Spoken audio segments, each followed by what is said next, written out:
पहला प्रश्न आप लोगों की स्क्रीन पर आ चुका है। पहला प्रश्न यहाँ पे पूछा जा रहा है कि बुद्धि का संज्ञानात्मक विकास का सिद्धांत किसने दिया। जब भी बुद्धि के संज्ञानात्मक विकास के सिद्धांत की बात करते हैं जीन पियाजे जी का नाम आ जाता है। इसी प्रकार दूसरा प्रश्न है कि बुद्धि का संवेगात्मक विकास का सिद्धांत किसने दिया। तो बुद्धि के संवेगात्मक विकास का सिद्धांत गोलमैन ने दिया था। जी हाँ, संवेगात्मक विकास का जब भी जिक्र होता है गोलमैन का नाम यहाँ पे सर्वोपरि आ जाता है। अगला जो प्रश्न है कि बुद्धि के संरचना सिद्धांत किसने दिया। जब भी संरचना सिद्धांत की बात करते हैं आइजैक का नाम आ जाता है। जी हाँ, बुद्धि के संरचना का सिद्धांत अगर पूछा जाता है तो फिर आपके आइजैक ने दिया था। अगला जो प्रश्न है किशोर की सबसे नाजुक एवं संवेदनशील समस्या क्या होती है। वह कहलाती है यौन संबंधी जो समस्या होती है। और अक्सर यह किशोरावस्था 12 से लेकर 18 वर्ष तक की अवस्था की बात करते हैं, खासतौर पर पूर्व किशोरावस्था की बात करते हैं। अगला प्रश्न आप लोगों के स्क्रीन पर है, मानव विकास की किस अवस्था के बाद व्यक्ति परिपक्व हो जाता है। तो मानव विकास में जो किशोरावस्था आती है यानी 12 से लेकर 18 वर्ष, तो 18 वर्ष के बाद जो है व्यक्ति परिपक्व हो जाता है, यानी किशोरावस्था के बाद व्यक्ति परिपक्व हो जाता है। अगला प्रश्न है शिक्षण की विभिन्न विधियों के प्रयोग के लिए कौन सी अवस्था सर्वाधिक उपयुक्त होती है। यहाँ पे शिक्षण के विभिन्न विधियों के प्रयोग के लिए जो अवस्था उपयुक्त होती है वह कहलाती है बाल्यावस्था, आपके 6 से लेके 12 वर्ष तक की अवस्था कहलाती है। अगला प्रश्न है कि मैं कौन हूँ, मैं क्या हूँ आदि जैसी प्रबल भावनाएं बालक के किस विकास की अवस्था का सूचक होती है। ये किशोरावस्था की सूचक होती है। ये आपका किशोरावस्था राइट ऑप्शन हो जाएगा। कई बार यह सी-टेट में आया हुआ प्रश्न है, रिपीट हुआ प्रश्न है। विकास कभी ना समाप्त होने वाली प्रक्रिया है, यह विचार किस सिद्धांत से संबंधित है। तो विकास कभी ना समाप्त होना मतलब निरंतरता की बात करते हैं।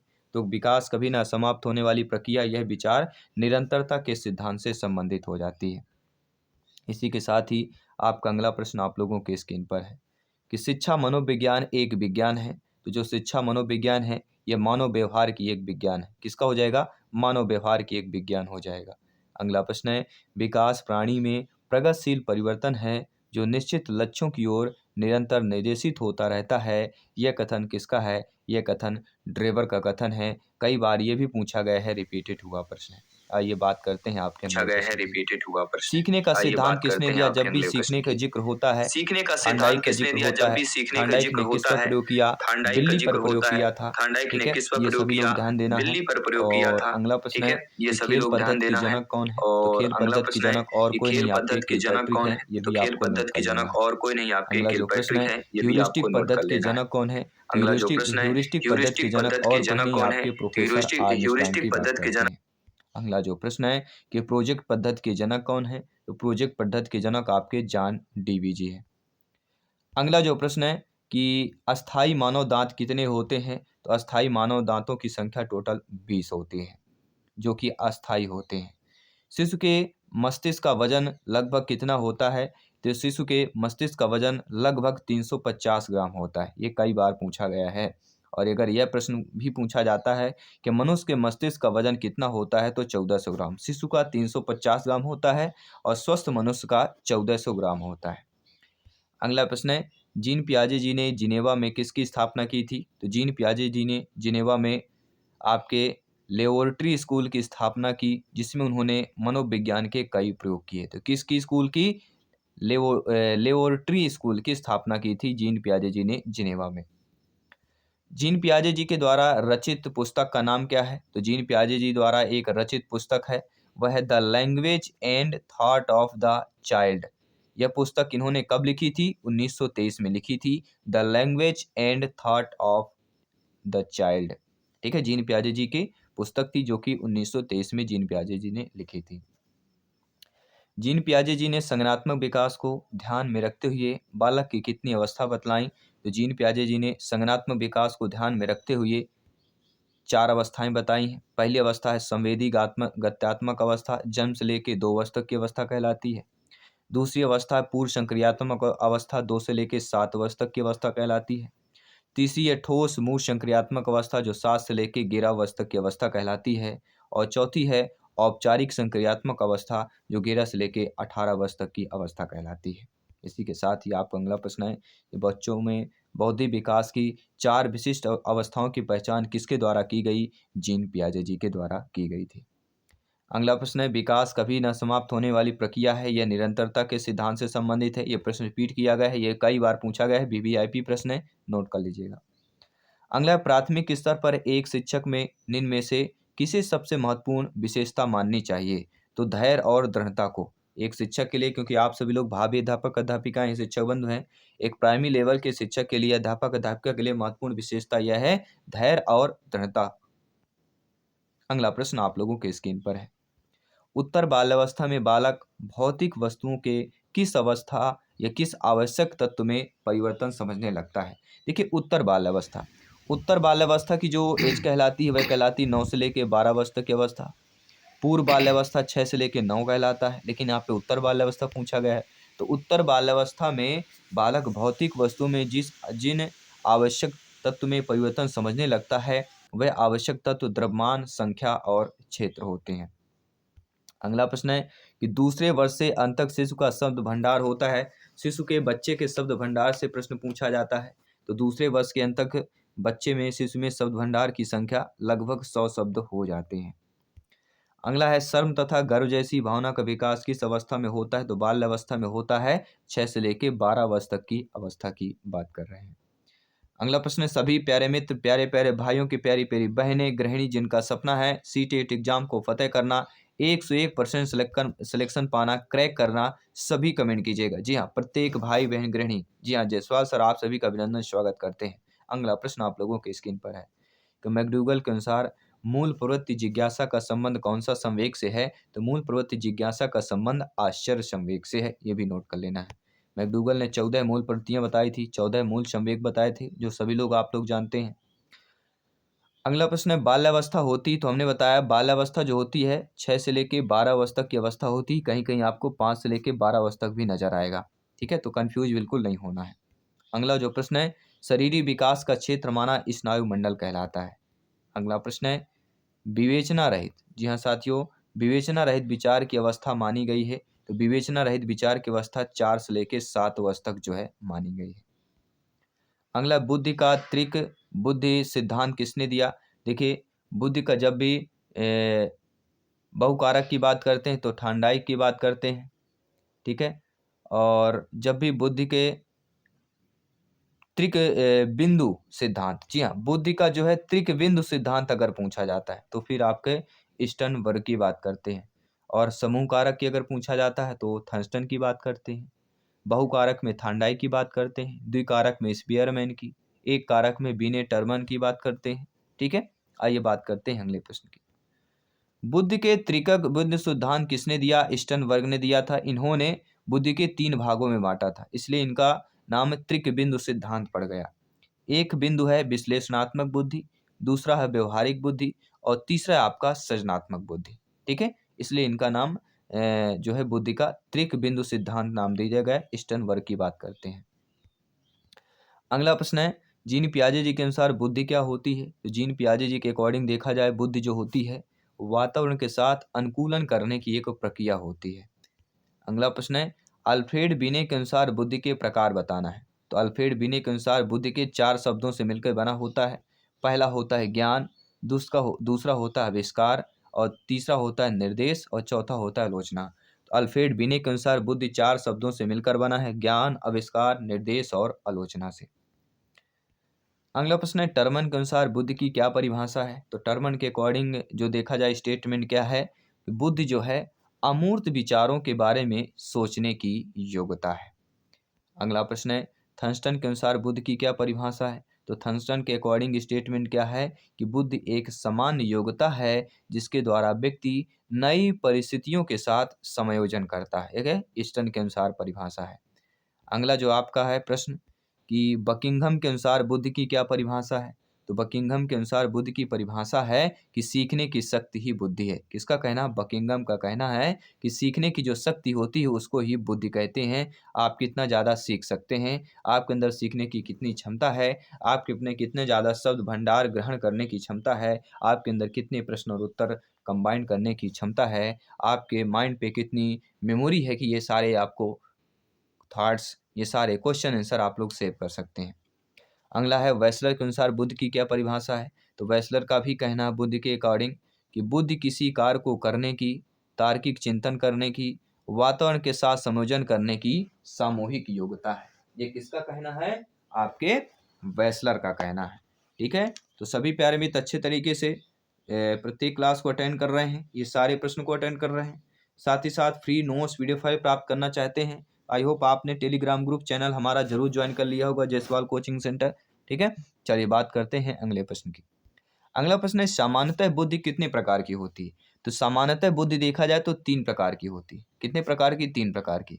पहली होती है अमूर्त बुद्धि, दूसरी होती है मूर्त बुद्धि या यांत्रिक बुद्धि कहते हैं, तीसरी बुद्धि होती है सामाजिक बुद्धि। ठीक है, तो नॉर्मल तौर पर बुद्धि 3 प्रकार की होती है। अगला, यांत्रिक बुद्धि या स्थूल बुद्धि किसे कहा जाता है? तो यांत्रिक बुद्धि या स्थूल बुद्धि किसे कहा जाता है? मूर्त बुद्धि को ही यांत्रिक या स्थूल बुद्धि कहा जाता है, ये ध्यान दीजिएगा। मूर्त को यांत्रिक या स्थूल बुद्धि कहा जाता है, ये भी आपको नोट कर लेना है। अगला प्रश्न है, स्पीयरमैन के अनुसार बुद्धि की क्या परिभाषा है?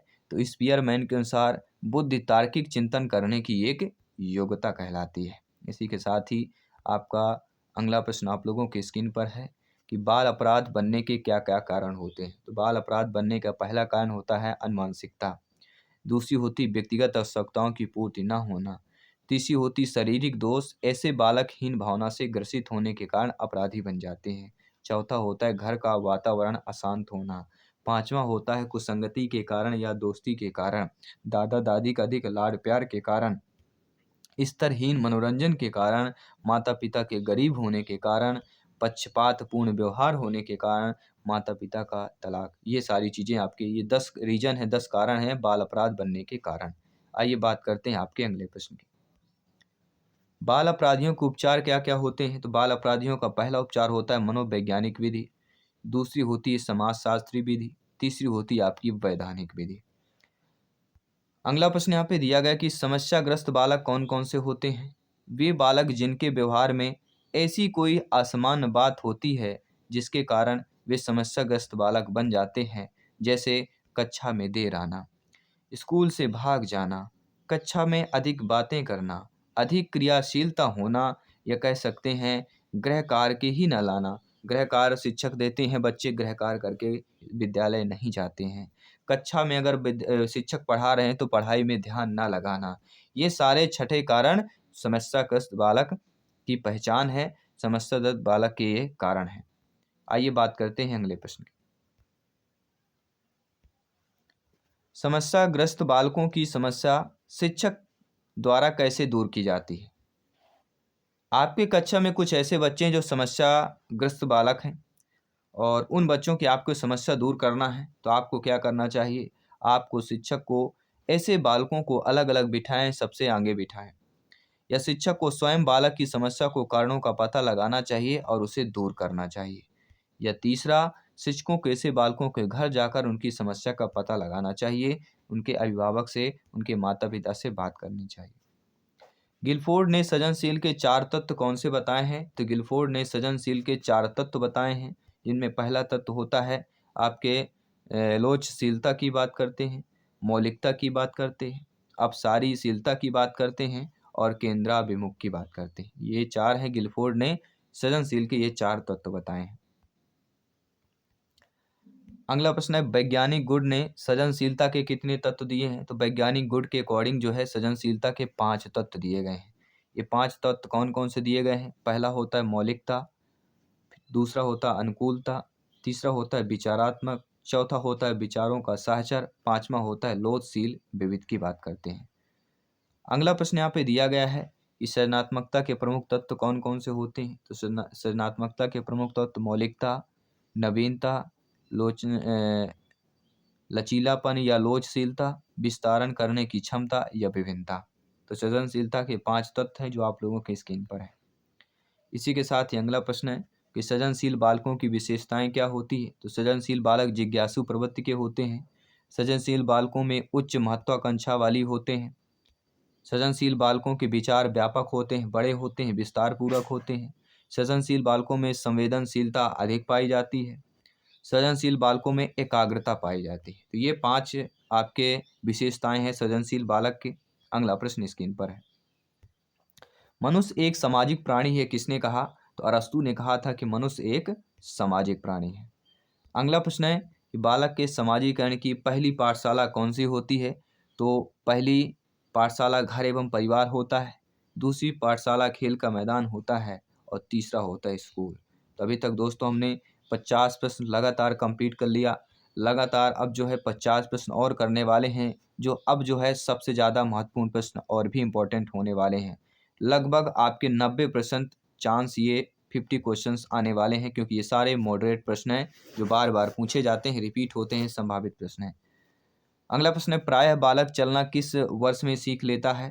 तो लगभग 1.5 वर्ष में। जी हाँ, 1 सही 1/2 वर्ष में जो है बालक चलना सीख लेता है। अक्सर 1 वर्ष से शुरू हो जाता है, 1.5 वर्ष तक बच्चा चलना सीख लेता है, क्योंकि व्यक्तिगत विभिन्नताएं पाई जाती हैं। शैक्षिक दृष्टि से बालक की अवस्थाएं क्या होती हैं? तो शैक्षिक दृष्टि से बालक की अवस्था किशोरावस्था, बाल्यावस्था, शैशवावस्था होती है, शैक्षिक दृष्टि से देखा जाए तो। अगला है, बालक में सर्वप्रथम भय, क्रोध, प्रेम, संवेग विकसित होते हैं। ये किसका कथन है? वाटसन का स्टेटमेंट है, वाटसन का कथन है। अगला है, प्रश्न आप लोगों की स्क्रीन पर दिया गया है कि प्रथम बाल निर्देशन केंद्र किसके द्वारा खोला गया? तो विलियम हेली के द्वारा जो है प्रथम बाल निर्देशन केंद्र खोला गया था। किसकी क्रियाशीलता का संबंध मनुष्य के पाचन क्रिया से भी होता है? तो अभिवृक्क ग्रंथि के क्रियाशीलता का संबंध मनुष्य के पाचन क्रिया से भी होता है। अगला जो प्रश्न है कि वातावरण वह बाहरी शक्ति है जो हमें प्रभावित करती है। किसने कहा? यह रास का महोदय, क्योंकि इनको वातावरण बाहरी शक्ति बहुत ही रास आती है। अगला जो प्रश्न है कि बुद्धि परीक्षण निर्माण के जन्मदाता कौन है? जब भी बुद्धि परीक्षण निर्माण के जन्मदाता की बात करते हैं, अल्फ्रेड बिने का नाम आता है। जब भी बहुबुद्ध सिद्धांत की बात करते हैं, हार्वर्ड गार्डनर का नाम आता है। जब भी तरल ठोस बुद्ध सिद्धांत की बात करते हैं, आरवी कैटल का नाम आता है। और पदानुक्रमिक सिद्धांत या त्रिआयामी सिद्धांत की बात करते हैं तो जेपी गिलफोर्ड का नाम आता है। अगला प्रश्न है, तर्क जिज्ञासा तथा निरीक्षण शक्ति का विकास किस आयु पर हो जाता है? तो लगभग 11 वर्ष की आयु पर जो है तर्क जिज्ञासा निरीक्षण शक्ति का विकास हो जाता है। जीन पियाजे जी की जो तृतीय अवस्था है, आपके 7 से लेके 11 वर्ष तक की अवस्था है, इसमें जो है तर्क जिज्ञासा करने की बच्चे की शुरुआत हो जाती है। लेकिन परिपक्व जीन पियाजे जी की चौथी अवस्था में बच्चा होता है। निम्न में से कौन सा वंशानुक्रम का नियम नहीं है? तो अभिप्रेरणा जो है ये एक वंशानुक्रम का कोई नियम नहीं है, जो मोटिवेशन होता है। अगला है, एक कारक सिद्धांत को और किस नाम से जाना जाता है? तो एक कारक सिद्धांत को राजकीय सिद्धांत के नाम से भी जाना जाता है। और बुद्धि के एक कारक सिद्धांत के प्रतिपादक बिने, टर्मन और स्टर्न की बात करते हैं। बुद्धि का सबसे पुराना सिद्धांत कौन सा है? बुद्धि का सबसे पुराना सिद्धांत एक कारक का सिद्धांत है, जिसके प्रतिपादक बिने, टर्मन और स्टर्न है।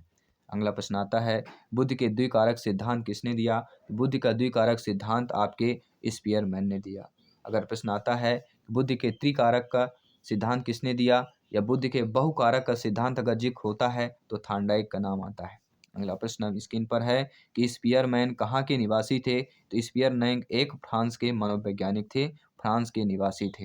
अगला जो प्रश्न है कि स्पीयरमैन पहले किस विषय के प्रोफेसर थे? तो स्पीयरमैन पहले जो है सांख्यिकी विषय के प्रोफेसर थे, बाद में मनोविज्ञान के प्रोफेसर बने।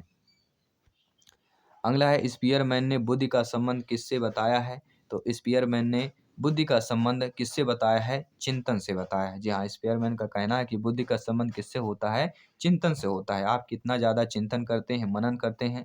अगला प्रश्न है, बालकों के भाषाई विकास का क्रम क्या होता है?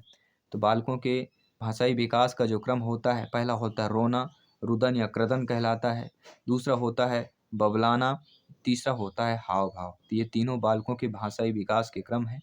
अगला जो प्रश्न है कि बालक किस उम्र में वाक्यों द्वारा अपनी बात को कह पाता है? तो बालक जो है लगभग 5 वर्ष की उम्र में जो है वाक्यों द्वारा अपनी बात कह पाता है। इसीलिए बच्चों के स्कूल जाना 5 वर्ष में बनाया गया है कि 5 वर्ष से जो है बच्चों में स्कूल प्रारंभ कर देना चाहिए।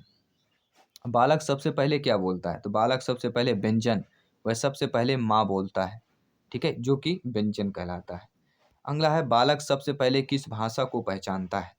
तो बालक सबसे पहले किस भाषा को पहचानता है? बालक सबसे पहले अपनी माँ की आवाज़ भाषा को पहचानता है। इसे मातृभाषा कहा जाता है। अगला, कहाँ पर बालक समाजीकरण के नियम स्वयं सीखता है?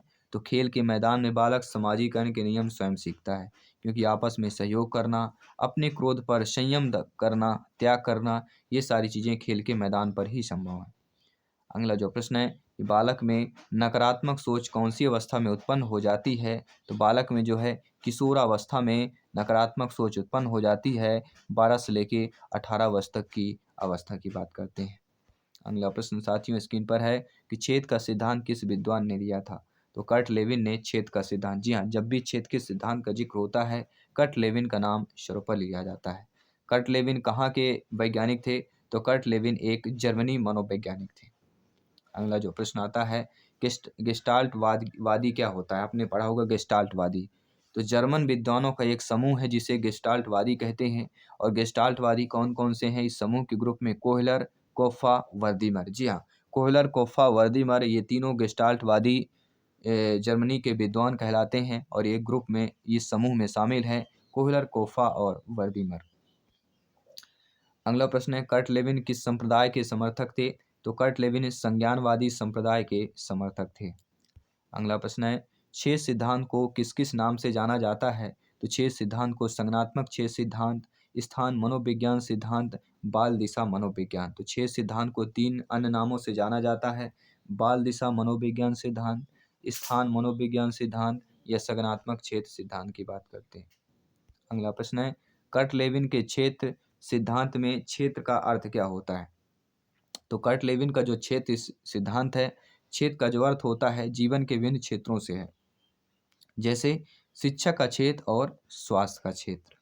अगला प्रश्न है मेरे सभी प्यारे मित्र कमेंट कीजिएगा। जी हाँ, प्रत्येक भाई बहन गृहिणी सभी मित्रों को जय हिंद, वंदे मातरम, इंकलाब जिंदाबाद। प्रत्येक शेर शेरनी, प्रत्येक शिक्षक बंधु दहाड़ते हुए आपके जवाब में कमेंट आना चाहिए, I can do it, crack cross 125 plus score. कौन कौन 125 प्लस का स्कोर यहाँ पे क्रैक कर रहा है? सभी कमेंट बॉक्स में अपना अपना स्कोर, अपना अपना hashtag I can do it 125 plus score यहाँ पे कमेंट करना है। सभी कमेंट कर लिया होगा। चलिए बात करते हैं प्रश्नों की। अधिगम का श्रेणी क्रम सिद्धांत किसने दिया? तो अधिगम का श्रेणी क्रम जो सिद्धांत है रॉबर्ट गेने ने दिया था। रॉबर्ट गेने किस संप्रदाय के समर्थक थे? तो रॉबर्ट गेने संज्ञानवादी संप्रदाय के समर्थक थे। अगला प्रश्न स्क्रीन पर है। अगला प्रश्न है मानसिक आयु के माध्यम से बुद्धि को परिभाषित किसने किया है? तो मानसिक आयु के माध्यम से बुद्धि को अल्फ्रेड बिने ने परिभाषित किया है। अल्फ्रेड बिने ने बुद्धि के 2 प्रकार बताया है। पहला होता है मानसिक आयु बुद्धि, दूसरी होती है वास्तविक आयु बुद्धि। तो पूरा डिटेल के साथ आपको बात कर रहे हैं, किसी भी टाइप से प्रश्न आएगा आपसे अवश्य बनेगा। अल्फ्रेड बिने किस देश के निवासी थे? तो अल्फ्रेड बिने जो है एक फ्रांस के निवासी थे, ये भी नोट कर लेना है। अल्फ्रेड बिने किस विषय के प्रोफेसर थे? तो अल्फ्रेड बिने एक मनोविज्ञान के प्रोफेसर थे। बुद्धि का एक कारक सिद्धांत किसने दिया? तो बुद्धि का एक कारक का सिद्धांत अल्फ्रेड बिने एवं उसके सहयोगी कौन कौन से स्टर्न, टर्मन और साइमन ने दिया था। अगला प्रश्न के बुद्धि के द्विकारक सिद्धांत किसने दिया? तो बुद्धि के द्विकारक का सिद्धांत स्पेयरमैन ने दिया था और बहुकारक का सिद्धांत थार्नडाइक ने दिया था और प्रतिदर्श का सिद्धांत थॉमसन ने दिया था और समूह कारक का सिद्धांत थर्स्टन ने दिया था। अगला प्रश्न है बुद्धि के 2 कारक सिद्धांत कौन कौन से हैं? तो बुद्धि के 2 कारक सिद्धांत एक होता है जी कारक सिद्धांत, दूसरा होता है एस कारक। जी मतलब समान, जी फैक्टर जो होता है वह कहलाता है समान और एस फैक्टर जो होता है वह स्पेशल या विशिष्ट कहलाता है। ठीक है, स्पेशल या हिंदी में विशिष्ट कहते हैं। आइए बात करते हैं अगले प्रश्न की। बुद्धि का समूह कारक सिद्धांत किसने दिया? तो हम बता ही चुके हैं कि बुद्धि के समूह कारक का सिद्धांत थर्स्टन ने दिया है। इनके अनुसार बुद्धि कितने कारक होते हैं? थर्स्टन के अकॉर्डिंग बुद्धि में 7 कारक होते हैं। बुद्धि का बहुकारक सिद्धांत किसने दिया? जी हाँ साथियों, बुद्धि का जो है बहुकारक का सिद्धांत आपको बताना है। तो बुद्धि का बहुकारक का सिद्धांत हम ऑलरेडी बता चुके हैं, थार्नडाइक महोदय जी ने दिया था। अगला प्रश्न है कि बुद्धि का बहु सिद्धांत किसने दिया? तो बुद्धि का बहु सिद्धांत जो है किसने दिया था? हार्वर्ड गार्डनर ने दिया था। तरल ठोस बुद्धि सिद्धांत किसने दिया? आरवी कैटल ने दिया। पदानुक्रमिक सिद्धांत या त्रिआयामी सिद्धांत किसने दिया? जेपी गिलफोर्ड ने दिया था। लगभग 10 प्रश्न और बचे हुए हैं। अगला प्रश्न है, ठीक है, बुद्धि का तरल ठोस सिद्धांत हम ऑलरेडी आपको बता चुके हैं, आरवी कैटल। अगला प्रश्न है कोहलर किस संप्रदाय के समर्थक थे? तो कोहलर आपके एक संज्ञानवादी संप्रदाय के समर्थक थे। अगला प्रश्न है चूहे पर अपना प्रयोग किस वैज्ञानिक ने किया था? तो चूहे पर अपना प्रयोग आपके स्किनर ने किया था। यह भी आपको नोट कर लेना है। प्रश्न आ गया, बिल्ली पर अपना प्रयोग किस वैज्ञानिक ने किया? थांडाइक ने किया था। प्रश्न आता है कि आपके चिंपांजी बंदर पर अपना प्रयोग किसने किया? तो सभी लोग जानते हैं किसने किया, सभी लोग बताइए कमेंट बॉक्स में, चिंपांजी बंदर पर किसने प्रयोग किया था? ठीक है, कोहलबर्ग की बात कर रहे हैं या किसकी बात कर रहे हैं? स्किनर किस संप्रदाय के समर्थक थे? तो स्किनर जो है आपके व्यवहारवादी संप्रदाय के समर्थक थे। और प्रश्न आ गया कि व्यवहारवाद के जनक कौन है? तो वाटसन महोदय जी हैं, सभी लगभग जानते हैं। अगला प्रश्न है, नए रचनात्मक कार्यों को सीखने पर कौन सा सिद्धांत बल देता है? तो अंतर्दृष्टि का सिद्धांत। जी हाँ, जितने भी नए रचनात्मक कार्य होते हैं उनको सीखने पर सिद्धांत जो बल देता है वह कहलाता है अंतर्दृष्टि का सिद्धांत। अगला प्रश्न है, अंतर्दृष्टि का सिद्धांत किस वैज्ञानिक ने दिया? तो अंतर्दृष्टि का सिद्धांत कोहलर वैज्ञानिक ने दिया था, ये भी आपको नोट कर लेना है। अगला प्रश्न है, कोहलर किस संप्रदाय के समर्थक थे? तो कोहलर एक संज्ञानवादी संप्रदाय के समर्थक थे। ठीक है, अभी हम 45 तक यहाँ तक प्रश्न कर चुके हैं। अंतर्दृष्टि का सिद्धांत किस वैज्ञानिक ने दिया? कोहलर ने दिया था। अगले प्रश्न की बात करते हैं, मानसिक रूप से मंद बालकों को सीखने पर कौन सा सिद्धांत उपयोगी होता है? तो मानसिक रूप से मंद बालकों के सीखने पर जिस सिद्धांत उपयोगी होता है वह कहलाता है शास्त्रीय अनुबंध का सिद्धांत। अगला प्रश्न है, संज्ञानात्मक सिद्धांत किसने दिया? तो संज्ञानात्मक सिद्धांत आपके ब्रूनर ने दिया था। अगला प्रश्न है, ब्रूनर किस संप्रदाय के समर्थक थे? तो ब्रूनर एक संज्ञानवादी संप्रदाय के समर्थक थे। अगला प्रश्न है, कौन सा सिद्धांत जीवविधि के हर क्षेत्र पर बल देता है? तो जो आपका क्षेत्रीय सिद्धांत है यह जीवविधि के हर क्षेत्र पर बल देता है। कौन सा सिद्धांत? क्षेत्रीय सिद्धांत की बात करते हैं। और आपके 50 नंबर प्रश्न है, 100 नंबर प्रश्न है इस क्लास का, इस मैराथन वीडियो का। गेस्टाल्ट का अर्थ क्या होता है? गेस्टाल्ट का अर्थ होता है संपूर्ण या समग्र। ये रहे दोस्तों, आज हमने टॉप 100 क्वेश्चन कंप्लीट किया। आई होप सभी लोग अच्छे तरीके से समझ पाए होंगे। प्रत्येक प्रश्न को आपने अच्छे तरीके से अटेंड भी किया। टॉप 100 क्वेश्चन वादा करता हूँ अगर आपने अटेंड कर लिया आपके 8 से 10 नंबर ऑलरेडी पक्के हो जाएंगे। और शिक्षक भर्ती में नंबर 1 आपका परिवार TT family Jaiswal coaching centre राष्ट्रहित में शिक्षक की बात करते हैं, शिक्षा ही प्रकाश है। सभी जुड़ जाइएगा, शेयर कर लीजिएगा। लगभग शिक्षक की बात करते हैं टीटी के 2000 से अधिक आपकी क्लासेज मिल जाएंगी, फ्री ऑफ कॉस्ट क्लासेज मिल जाएंगी। ठीक है, 1 लाख से अधिक परिवार पर भरोसा है। जायसवाल कोचिंग सेंटर टीटी में बेस्ट आपका है। टोटल शिक्षक भर्ती रिलेटेड आपका यह यूट्यूब फैमिली है। तो जुड़े रहिए, तैयारी जारी रखिए क्योंकि सिलेक्शन यहाँ पर सर्वोपरि है। मैं आपके साथ जायसवाल सर मिलता हूँ आपकी अगली क्लास पर। सभी मित्रों को जय हिंद, वंदे मातरम, धन्यवाद सभी का।